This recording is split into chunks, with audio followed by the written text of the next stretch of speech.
मिथिला पंचांग के अनुसार हर साल अश्विन मास के कृष्ण पक्ष की अष्टमी तिथि को जीवित पुत्रिका या जीमत वाहन या जितिया का व्रत रखा जाता है।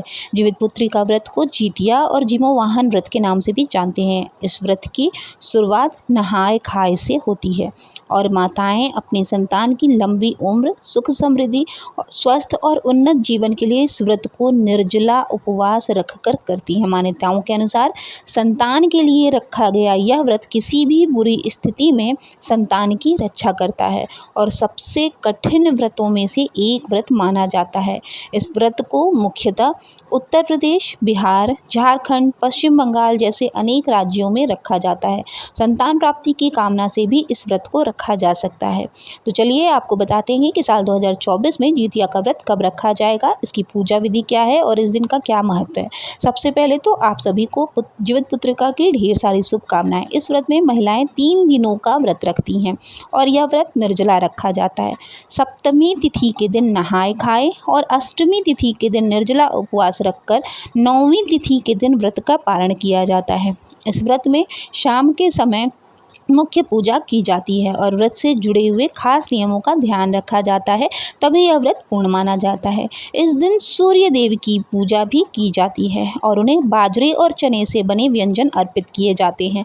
व्रत रखने वाली महिलाओं को इस दिन किसी भी वस्तु को काटना नहीं चाहिए, ना ही कटे हुए फल या सब्जी का उपयोग करना चाहिए। किसी भी तरह की जीव हत्या करना पाप माना जाता है और महिलाओं को इस दिन का चाकू, कैंची आदि का इस्तेमाल भी नहीं करना चाहिए। इस व्रत को रखने से पहले नोनी का साग खाने की भी परंपरा है। ऐसा कहा जाता है कि यह साग में कैल्शियम और आयरन भरपूर मात्रा में पाया जाता है, जिससे कारण शरीर में जो पोषक तत्व होते हैं उनकी कमी नहीं होती। इस व्रत के कारण बाद महिलाएं पूजा में अर्पित किया हुआ लाल या पीले रंग का धागा भी गले में पहनती हैं और इसके बाद कोई शुभ दिन देखकर इसे उतार लिया जाता है। जीमूत वाहन भगवान की पूजा में सरसों का तेल और खल चढ़ाया जाता है। व्रत के पारण के बाद यह तेल बच्चों के सिर पर लगाया जाता है। माना जाता है कि यह भगवान का आशीर्वाद होता है। पौराणिक मान्यता है कि इस व्रत को जो भी माँ करती है उसे कभी भी अपने संतान की वियोग का सामना नहीं करना पड़ता। उनके संतान को लंबी उम्र और जीवन भर किसी भी दुख तकलीफ से सुरक्षा मिलती है। इस दिन गंधर्व राजकुमार जीमूत वाहन जी की पूजा की जाती है। महाभारत युद्ध के समय अपने पिता की मृत्यु के बाद अश्वत्थामा बहुत नाराज हुए और क्रोध में वो पांडवों के शिविर में घुस गए। शिविर के अंदर उस समय 5 लोग सो रहे थे।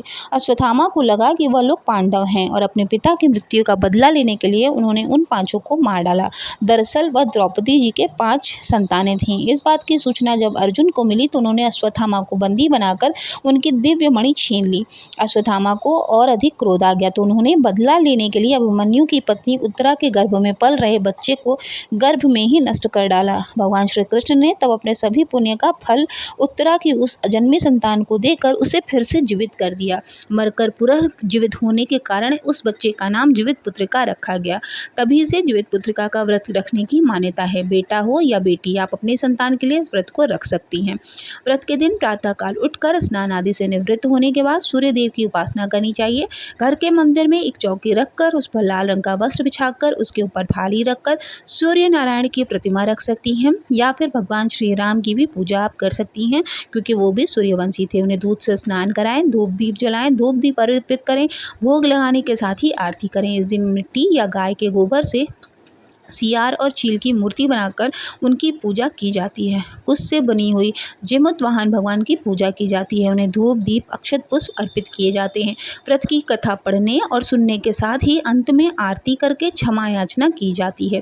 अगले दिन व्रत का पारण करने के बाद जरूरतमंद लोगों को दान किया जाता है। इस बार 2024 में नहाए खाए 24 सितंबर मंगलवार को है और 25 सितंबर को जो है बुधवार जब पड़ेगी तो उसमें निर्जला व्रत रखा जाएगा। 26 सितंबर गुरुवार को इसका पारण होगा। अष्टमी तिथि प्रारंभ होगी 24 सितंबर मंगलवार दोपहर 12:45 से और 25 सितंबर दोपहर में 12:11 पर तिथि समाप्त होगी। इसलिए इस बार 25 सितंबर दिन बुधवार को ही जितिया का व्रत रखा जाएगा। जितिया व्रत की पूजा का जो शुभ मुहूर्त होगा तभी उसी समय आपको पूजा करनी है। यह व्रत हर बार श्राद्ध पक्ष में ही पड़ता है, इसलिए आवश्यक यही है कि आप अगर इसी साल शुरू करना चाहते हैं तो आप बिल्कुल कर सकते हैं, क्योंकि इस बार ना अधिक मास लगा है ना कुछ भी, तो आप इस साल से व्रत शुरू कर सकते हैं। पूजन सामग्री अगर आपने नहीं खरीदी है अभी तक तो आप खरीद सकते हैं, ऐसा कोई नहीं है, क्योंकि महालक्ष्मी पूजन का भी अंत इसी समय में होगा। तो पूजा में कोई रोक टोक नहीं है, जो पूजा आप करते आ रहे हैं या करना चाह रहे हैं, जो पूजा व्रत पड़ेगा वो तो हमें करना ही करना है, उसके नियम में कोई भी बदलाव नहीं होगा। तो आई होप कि आपके लिए ये वीडियो बहुत यूज़फुल रही होगी। वीडियो अगर आपको अच्छी लगी हो तो प्लीज़ चैनल को ज़रूर सब्सक्राइब कर लीजिएगा। साथ ही वीडियो को लाइक और शेयर करना ना भूलें, ताकि हम आपके लिए हमेशा ऐसी ही जानकारी लेकर आते रहें। मिलेंगे नेक्स्ट वीडियो में, तब तक महादेव की कृपा आप सभी पर बनी रहे। ओम नमः शिवाय, जय माता दी।